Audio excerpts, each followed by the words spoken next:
মায়াবী শক্তির খুব ভালো প্রয়োগ করছে ধনকুতরা। এটা আবার নতুন কি খেলা শুরু করলে? আপনি শুধু দেখতে থাকুন জেঠিমা। আঙ্কেল, যদি আপনি না চান যে এই বাবা এই বাড়িতে আসুন, তাহলে আমি ওনাকে চলে যেতে বলছি। কিন্তু তারপর সেই অশুভ শক্তি আমাদের দ্বিতীয়বার বাঁচার সুযোগ আর দেবে কিনা। তপস্যা একদম ঠিক বলছে। ওই অশুভ শক্তিকে আমাদের সবার সামনে নিয়ে আসার এর থেকে ভালো উপায় হতেই পারে না। হ্যাঁ, একদম ঠিক বলেছে। আমরা এত কিছু দেখার পরও এই বাবাকে তো একটা সুযোগ দেওয়া উচিত। কি কাণ্ড! বাবা তো দারুণ খেলা দেখাচ্ছে। কন্যা, তুমি কি চাও? বাবা, এই বয়সে আমার মরার কোনো শখ নেই। আরে তুমি কথা বলতে দাও না। বাবা, আপনি না ওই অশুভ শক্তিকে আমাদের সবার সামনে নিয়ে আসুন। সরে সরো, সরে যাও বালক। মানে ভেতরে যেতে হবে বালক। এই অশুভ শক্তি, তুই যেই হ, যেখানেই থাকিস, ধুন্দক বাবার চাবুকের হাত থেকে বাঁচবি না। এসো আমার সঙ্গে।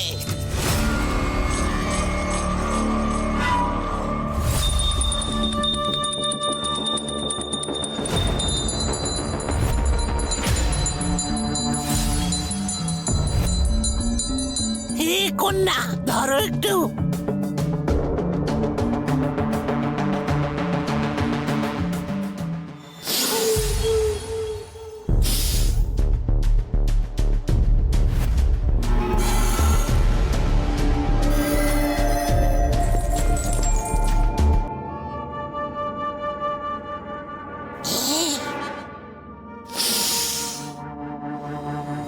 সেখানেই আছে সে, এখানেই আছে, এখানেই আছে সে। এই গৃহেই আছে একটা কালো ছায়া, অতৃপ্ত আত্মা, দেখতে ভোলা ভালা কিন্তু ভয়ঙ্কর।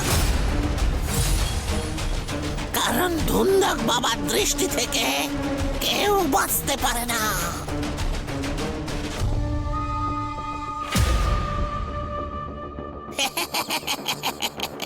কন্যা, একজনের উপর নয়, আমার দৃষ্টি সবার উপরে।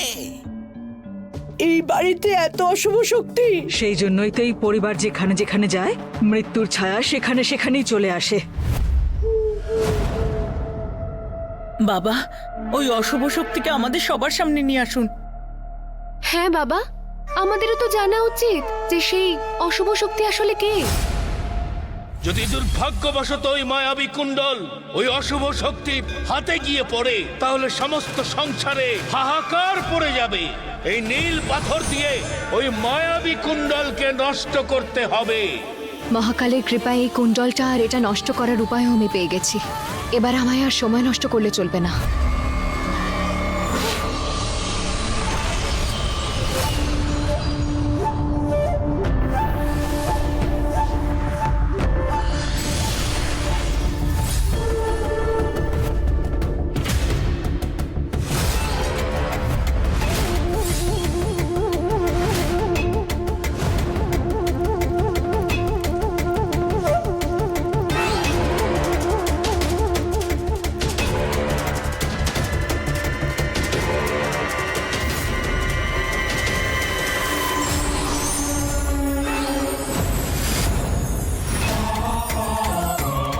এখন সবাই আমার উপরে ভরসা করে ফেলেছে। এখন সময় হয়ে গেছে আমার পরবর্তী চালের। খান খান খান খান।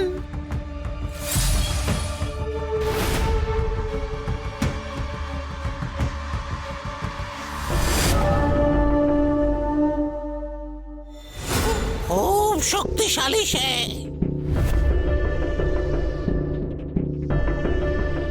ওদিকে নয়, এদিকে আমার মনের সঙ্গে কথা বলছে। খুব শক্তিশালী সে। হে বাবা, আপনি আমাদের হ্যাঁ বাঁচান। বাবা, আপনি আমাদের বাঁচান, বাঁচান আমাদের, আর পারছি না। কুয়াশা ধোঁয়া ভরা ধাম, ধুন্ধক হলো আমার নাম।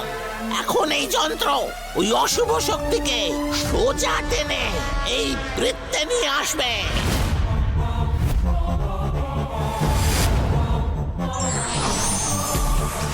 Cream cream cream.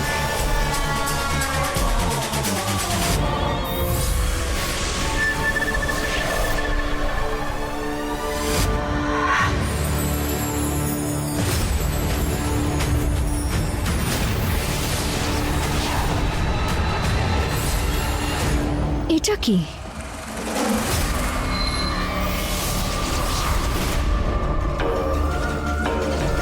এটা কেমন শক্তি?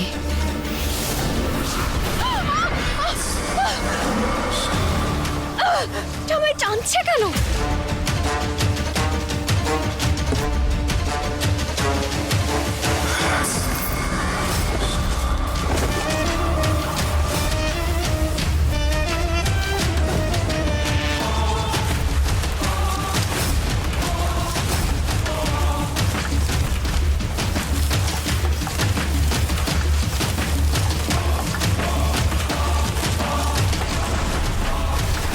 বেঁধে ফেলেছি তাকে, পেয়ে গেছি সেই অশুভ শক্তিকে। কিন্তু সাবধান, নজর সরবে, দুর্ঘটনা ঘটবে।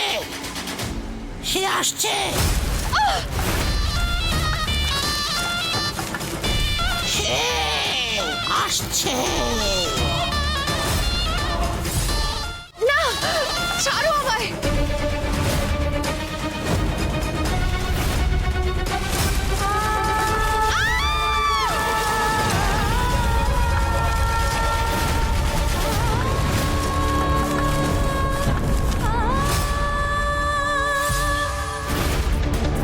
দিদি, প্রতিজ্ঞা,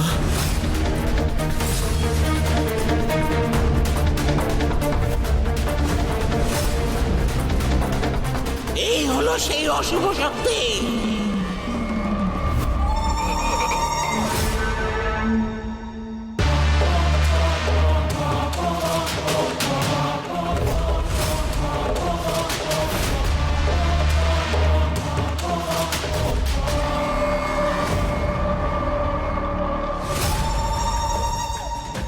মা, আমার কিন্তু প্রথম দিন থেকেই সন্দেহ ছিল। সব সময় মনে হতো কিছু তো গন্ডগোল আছে এর মধ্যে। আর আজ প্রমাণও হয়ে গেল যে প্রতিজ্ঞাই হলো সেই অশুভ শক্তি। ভরা মণ্ডপে তো সবার সামনে প্রেমকে বিয়ে করলো, আর আমরা কিছুই করতে পারলাম না। এই রকম অশুভ শক্তি এত বড় ছলনা করতে পারে? আরে আমি তো একে দেবী মনে করেছিলাম, কিন্তু দেখা গেল এ তো অশুভ শক্তি। না না, আমি কিচ্ছু করিনি।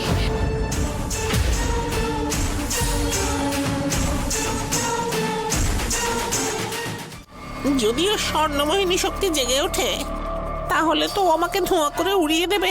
তাই একটু দেরি না করে একে ওই রানী কর্ণমোহিনীর দেওয়া কাল কঙ্কন পরাতে হবে।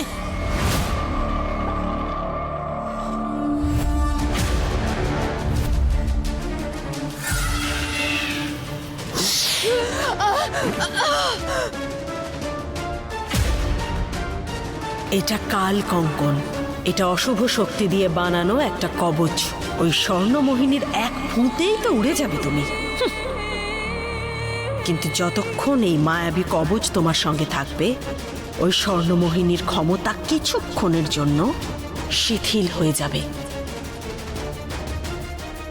এবার আর কেউ আটকাতেই পারবে না ওই স্বর্ণমোহিনীকে এই মায়াবনে আনার জন্য।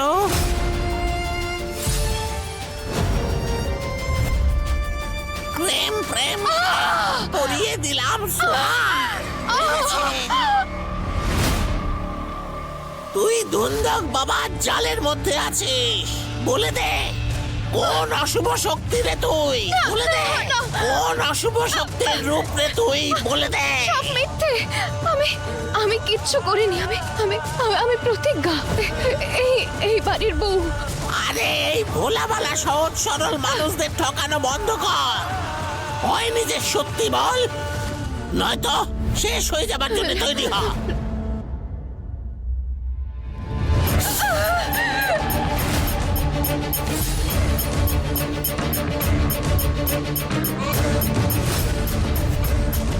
এত বড় অশুভ শক্তি এই পরিবারে বৌমা হয়েছিল এতদিন, আমরা কিছুই টের পাইনি। আমাদের স্বামীদের বশ করে নিয়ে আমাদের মারতে চাইছিল। পদ্মাকে আমি লক্ষ্যবার বলেছি যে সাবিত্রী ব্রতর দিন ও যেন বাড়ির বাইরে না বেরোয়, কিন্তু পদ্মা আমার একটা কথাও শোনেনি। তারপর ওই আকাশ থেকে আগুনের গোলা পড়লো। হ্যাঁ, আগুনের গোলার মাঝখানে এমন দৌড়াচ্ছিল মনে হচ্ছিল ওর জন্য ওটা বৃষ্টি। আমার তো মনে হয় প্রেমকেও ও নিজের বশে করে নিয়েছে। সেই জন্যই তো এই মেয়েটার জন্য প্রেম আঙ্কেল আন্টি আমার এমনকি গোটা পরিবারের বিরুদ্ধে চলে গেছে। ধনকুন্দ্রা, সবার আগে আমাদের রানী কর্ণমোহিনীর কুণ্ডল খুঁজে বের করতে হবে। এ নিশ্চয়ই সবকিছু নিজের ঘরে লুকিয়ে রেখেছে। আমাদের ওর ঘরে তল্লাশি নিতে হবে, সত্যিটা নিজে নিজেই বাইরে বেরিয়ে আসবে।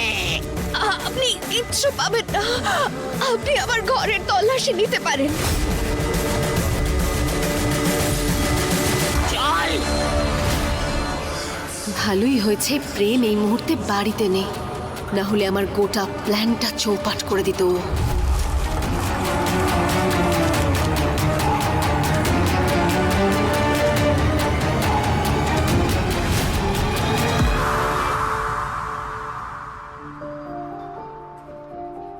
এই যে প্রেম এসে গেছে। কাকা একটা চা বানাও। কি ব্যাপার প্রেম দাদা, দোকানে দাদুর পেন্টিংটা দিয়ে এলে? হ্যাঁ, সত্যি যদি এমন দোকান থাকতো যেখানে মাথা ঠিক করা যেত, ওই প্রতিজ্ঞার মাথাটা নিতাম আর ওখানে গিয়ে ঠিক করিয়ে নিতাম। জানি না হঠাৎ করে কি ভূত চাপে ওর মাথায়, আরে ঠাকুরদার ছবিটা পুড়িয়ে ফেলতে চাইছে। কি? হ্যাঁ কাকা গরম না, ঠান্ডা চা দাও। সবসময় ইয়ার কি না ভাল লাগে না। কিন্তু কি হয়েছিলটা কি? প্রতিজ্ঞা বৌদি দাদুর পেন্টিং পুড়িয়ে দিতে চাইছিল কেন? এই ছবিটা হলো একটা পথ অশুভ শক্তি পর্যন্ত পৌঁছানোর। আমি কি করে জানবো? বলছিল নাকি ওই ছবিতে কালো শক্তি কালো ছায়া। ছবিতে দাদা বৌদির কথা কিন্তু তুমি এভাবে অবিশ্বাস করো না। আরে আমরা যে জেন্টসটা রয়েছে না, আমরা একদম লজিক দিয়ে ভাবি, কিন্তু মেয়েরা না একদম মন থেকে ভাবে। সেই জন্য না ওরা সেই সমস্ত জিনিস দেখতে পায় যেটা আমরা জেন্টসরা দেখতে পাই না। আচ্ছা, তোকেও তাহলে দেখাই কি অশুভ শক্তি? না মানে প্রতিজ্ঞা যদি এরপরও এরকম কিছু দেখতে পায় না, তাহলে আমি বলে দেবো সবার আগে তোর জন্য নিয়ে আসতে। এই তুমিও না দাদা, সবসময় আমার পেছনে লাগো তুমি। এই না, আর এই তোমার বিবাহিত জীবনের রাগগুলো না আমার উপর তুলতে এসো না তুমি। যা ইচ্ছে তাই বলে যাও তুমি। কারণও তোর মতো ফালতু কথা বলে না ভাই। যখনই ভাবি না যে সবকিছু ভুলে নতুন জীবন শুরু করি, প্রতিজ্ঞাকে ক্ষমা করে দেই, মন থেকে ওকে একটা সুযোগ দিই, তারপরে এমন কিছু একটা কাজ করে আর আমার সব প্ল্যানে পুরো জল ঢেলে দেয়। যা খুঁজি তাই পাই, কুয়াশা ধোঁয়ার ছাই, কালো ছায়া সরবে আর অশুভ শক্তি মরবে।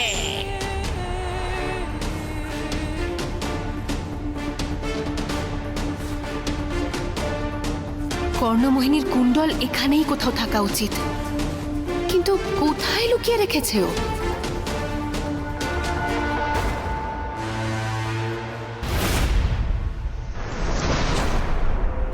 এসব কি?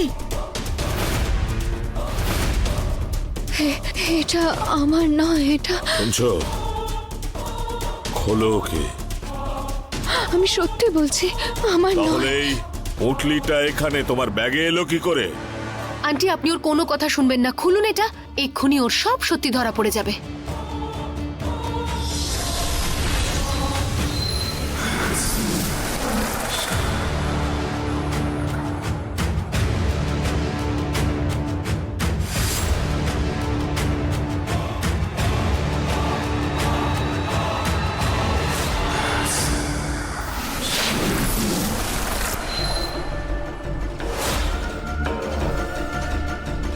আন্টি, ও তো শুধু অশুভ শক্তি নয়, বরং অশুভ শক্তির ভান্ডার। আপনি আর কি প্রমাণ চান? আর কি জানার বাকি আছে বলুন তো? যদি ওকে আরো একটা সুযোগ দেওয়া হয় তাহলে আমাদের সবাইকে জ্যান্ত খেয়ে নেবে। তাই এই বাড়ি আর শহর থেকে এই মেয়েটাকে বের করে দাও। না, প্রেম, এখানে আমায় কেউ বুঝতে চাইছে না। আপনজনও আমার শত্রু হয়ে গেছে। এখন একমাত্র তুমি আমায় বাঁচাতে পারো।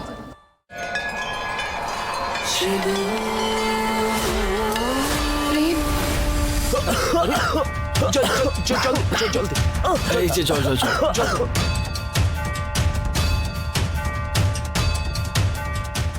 কি হয়েছে দাদা? সব ঠিক আছে? জানি না ভাই, আমার এমনটা মনে হলো যেন প্রতিজ্ঞা আমাকে ডাকছে।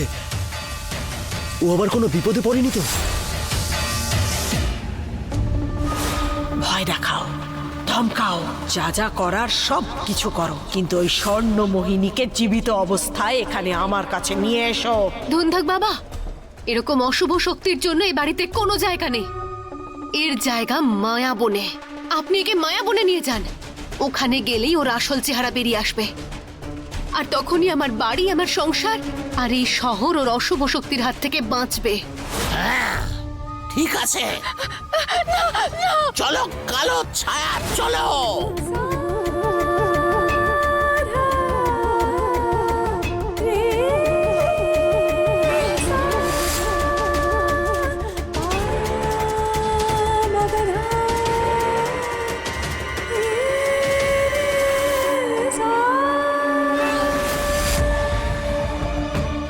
শুনেছি নাকি সংসারকে রক্ষা করে স্বর্ণমোহিনী, কিন্তু এই স্বর্ণমোহিনী তো নিজেকেই রক্ষা করতে পারলো না। কিন্তু বুঝতে পারছি না ও রানী কর্ণমোহিনীর কুণ্ডলটা কোথায় লুকিয়ে রেখেছে।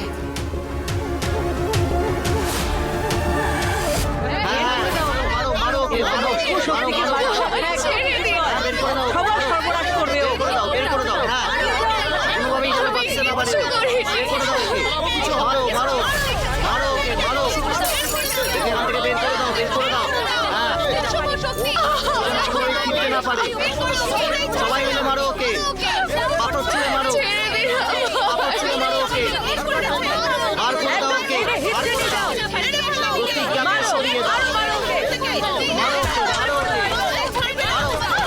মারো ওকে, মারো মারো মারো মারো ওকে।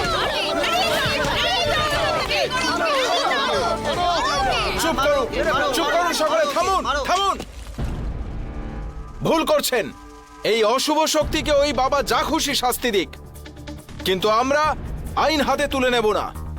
তা নয় তো কি, এবার পুলিশ যদি এসব জানতে পারে তাহলে আমাদের সবার বাকি জীবনটা জেলে ঘানি পিষতে পিষতেই কেটে যাবে। এরকম অশুভ শক্তির জন্য আমরা আমাদের বউদের মারতে গেছিলাম। এরকম একটা অশুভ শক্তিকে আমরা কিছুতেই ছেড়ে দিতে পারি না। আরে কি বলছেন কি আপনি চুপ থাকুন, বেশি কথা বলতে আসবেন না। দাঁড়াও, এদিকে এসো।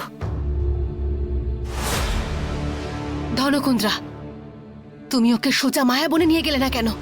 যদি এর চোখের জল দেখে সবাই গলে গিয়ে একে ছেড়ে দিতে বলে তখন? আরে নিজেদের প্রাণ চলে যাওয়ার থেকে আর বেশি কিছু ভয় পায় না মানুষরা। আরে বাহ ধনকুন্দ্রা, তুমি তো দেখছি মানুষকে আমার থেকেও বেশি চিনতে শিখে গেছো। শুধু একবার ও মায়াবনে চলে যাক, তারপর প্রেম শুধু আমার।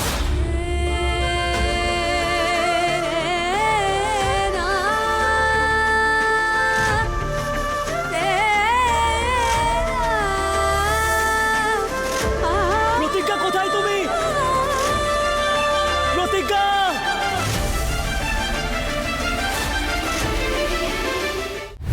ও জান খুব করা, এমনি এমনি মরবে না। এই দেখো,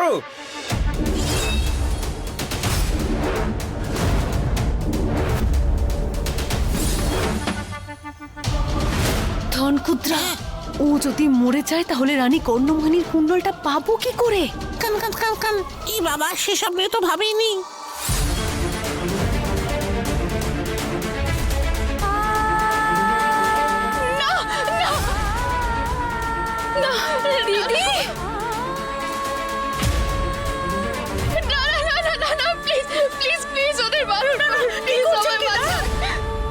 খবরদার খবরদার, তুমি ওকে বাঁচানোর চেষ্টা করবে না। এখনো রক্ত দিয়েই আমাদের সম্মানের উপর লাগা দাগ ধুয়ে যেতে পারে। এ কি বলছো তুমি? তোমার সম্মানের জন্য কারোর জীবনকে বিপদে ফেলবে? আজ তুমি আমার কথা না শোনো, তাহলে সধবা হয়েও তোমার বাকি জীবন একটা বিধবার মতন বেঁচে থাকবে। কথাটা মনে থাকে যেন।